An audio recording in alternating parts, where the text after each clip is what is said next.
Yo, welcome to another Untimely review. This time we have our third recommendation from someone I actually know, so shouts out to you. Now, let's talk about the Transformers franchise for a little bit. I have seen every movie except The Last Knight because at that point they brought in Merlin and the Knights of the Round Table, and I can only handle so much in my robot action movies. I also really don't care about Bumblebee, at all.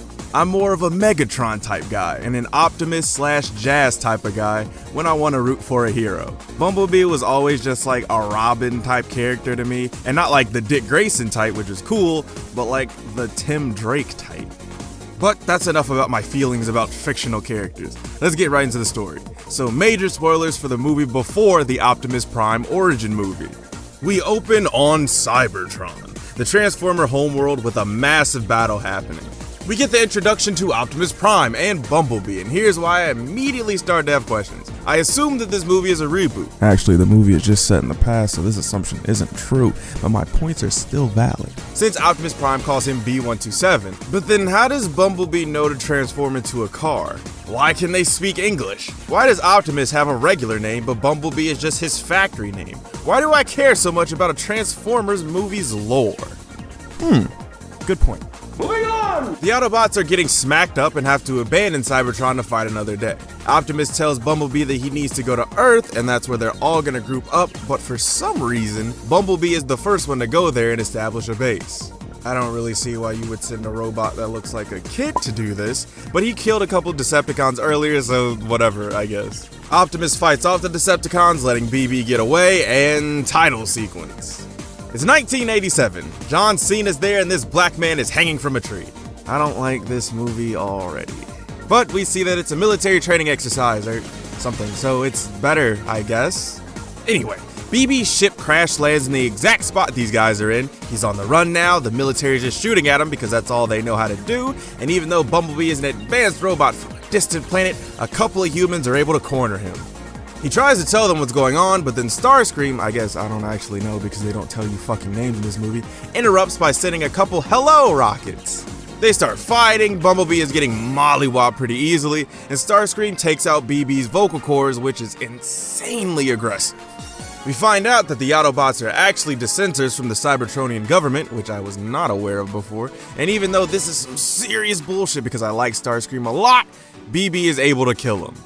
He then limps off, and we pick up with this girl who's gonna be our main human character in her room full of posters, British propaganda, and other stuff that was popular in the 80s, I guess. She then goes to talk to her mom and stepdad about diving trophies and breakfast, so this scene is boring. But we do find out that her name is Charlie, so that's helpful.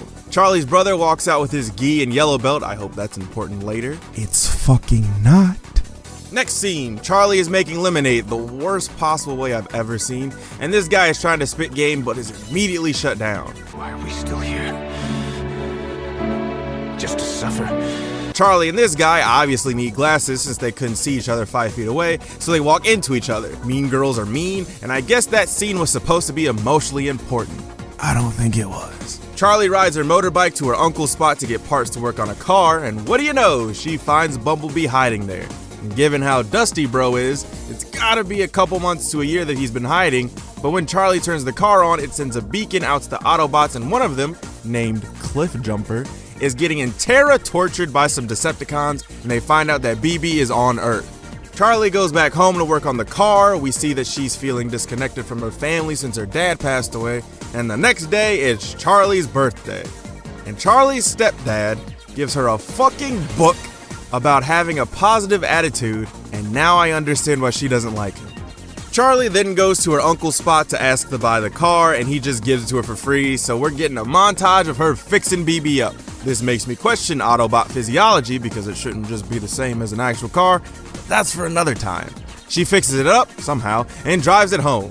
Once there, Bumblebee decides the best time for him to transform is right after she rolls underneath him to see why this thing fell off of him.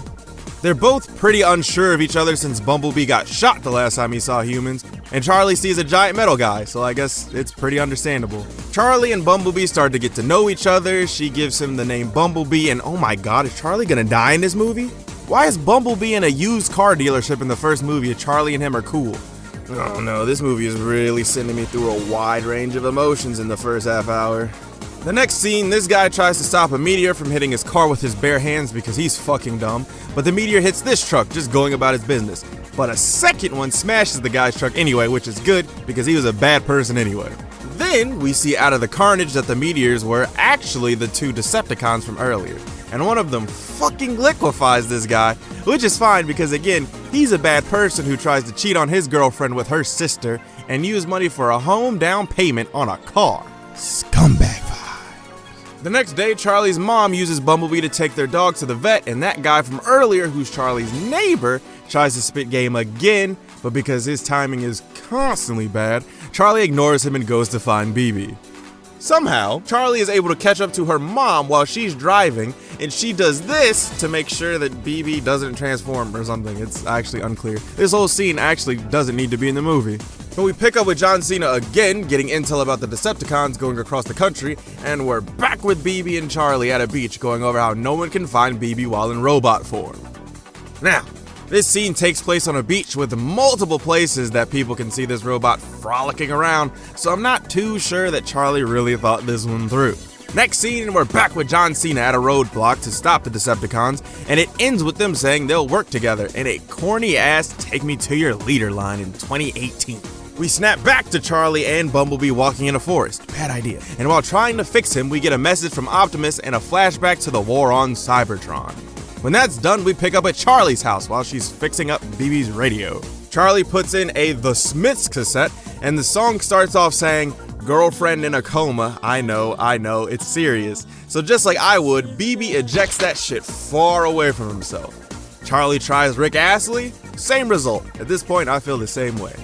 Charlie then plays one of her dad's records and we learn more about what happened to him, and the scene's pretty touching. Then we pick up with John Cena, who's giving some strong points about the Decepticons probably not telling the truth, but the government, known to make bad choices, decides to allow them access to their satellites.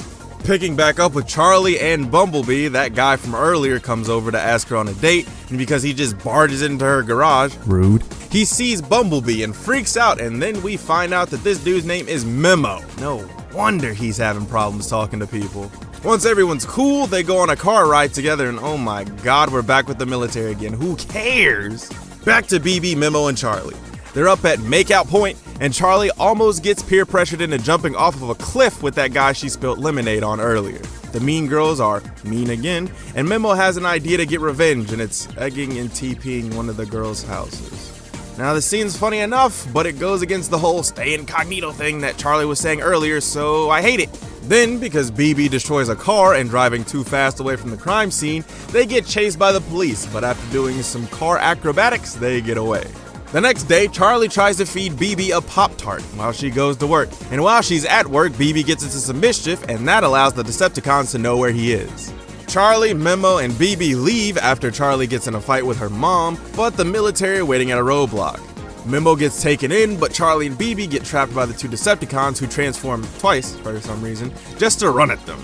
Once BB and Charlie are subdued, Charlie wakes up back in her house with her parents talking to John Cena.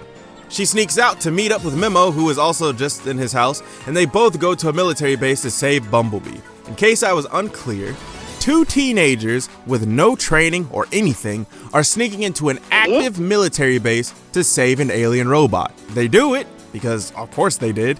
They see Bumblebee being torture-gated, as well as seeing a scientist get liquefied. And we find out that the Autobots are coming to Earth, so the Decepticons are relaying that info to their army. Charlie's mom finds out that she's gone. I didn't mention it earlier, but Charlie's brother's name is Otis. Just figured you should know. And oh yeah, Bumblebee gets shot by one of the Decepticons. Charlie then revives BB by using some shotguns. The army uses C4 to blow up their own property, and now Bumblebee is done playing games and starts defending himself against the army. Memo gets a kiss on the cheek, lame, and Charlie and BB go on to stop the Decepticons. Somehow, again, Charlie's mom catches up to her and BB, and they argue while driving from the military. This movie just doesn't know when to stop, huh? When they finally get to where the two Decepticons are, yes, they still haven't named them this late in the movie, Bumblebee puts Charlie in a dumpster because it's not safe. But he's the one who drove her there, so that's dumb. Especially since right when the fighting starts, her dumpster gets blown up. But while BB and the blue Decepticon fight, Charlie tries to turn the power off to stop the transmission and somehow constantly survives while running through the legs of giant robots. Bumblebee does the coolest thing in the entire movie, and while BB and the red Decepticon fight, Charlie turns the power off for the tower. Then, after BB makes a last-ditch effort to kill the red Decepticon, of course the movie makes the fact that Charlie was on the diving team important, and she dives into the port to save BB. The world's saved, Bumblebee leaves Charlie near the Golden Gate Bridge for some reason, and the movie ends with Memo trying to hold Charlie's hand and getting a swift, we're not there yet. But that means that there's a chance. Oh shit, no, wait. The movie actually ends with the Autobots coming to Earth and Charlie fixing up her OG car. And now that the movie's over, what did I think? Overall, the movie's fine. I think that the movie is largely inoffensive, and if you're just putting on an action movie, there's way worse movies than this. Do I wish that the movie was mainly on Cybertron? Yes, but I figured that'll be in the Optimus Prime movie, which I know has to be coming in the next couple years, otherwise where is this franchise gonna go? Do I wish some scenes were taken out because they don't add anything? Yes. Do I wish that there was a little bit more action in the movie? Yes. But I also think that going for the more stripped back approach helped set this movie apart from the others in the franchise. Something else that stood out about this movie was that there was some real emotion tied to some of the characters. And I feel like that was a first, but I also haven't seen a Transformers movie since 2014. It's been 7 years? Huh. Okay, so yeah, my memory might be off on that. But let's start with Haley Steinfeld's character, Charlie. So I actually really liked her performance in the movie. She brings actual and real emotion to her character, and yeah, the whole parent passing away thing is pretty cliche at this point, but I think with what she was given, she did a really good job. Bumblebee, who doesn't talk for 95% of the movie, is also really emotional, and part of that I think comes from me putting my own emotions into the character, or what I think the character would feel, but the childlike movements and different mannerisms that BB had were also emotionally striking. But aside from those two characters, nobody else matters. Memo literally only suggests one thing to do the entire movie, has no defining characteristics except for nerd. Charlie's parents are just, surprise, surprise, out of touch with their teenage daughter. John Cena had no business being this fucking boring. The two Decepticons who don't even have fucking names suck, except for the red one because she's voiced by Angela Bassett, so that's enough for me. But I just wish that any other character was interesting. And don't get me wrong, the dynamic between Charlie and Bumblebee is great. It's still only really like a kid finding a lost dog and then finding out that that dog was sent to establish a base because the dogs were losing in the cat-dog war. The premise of this movie is super played out to me because I know it. I've seen it too many times already, and I think it works better in those movies. Honestly, this premise feels damn near the same every Transformer movie. That's not to say that I didn't enjoy the movie. It's alright, but it's just not anything special either. I do think that the few action scenes where robots are actually fighting are really interesting, just because it's not just giant robots punching each other. Since Bumblebee is smaller than the Decepticons he fights, he gets on their backs, does all these different flips and grapple moves, and I really enjoy those parts.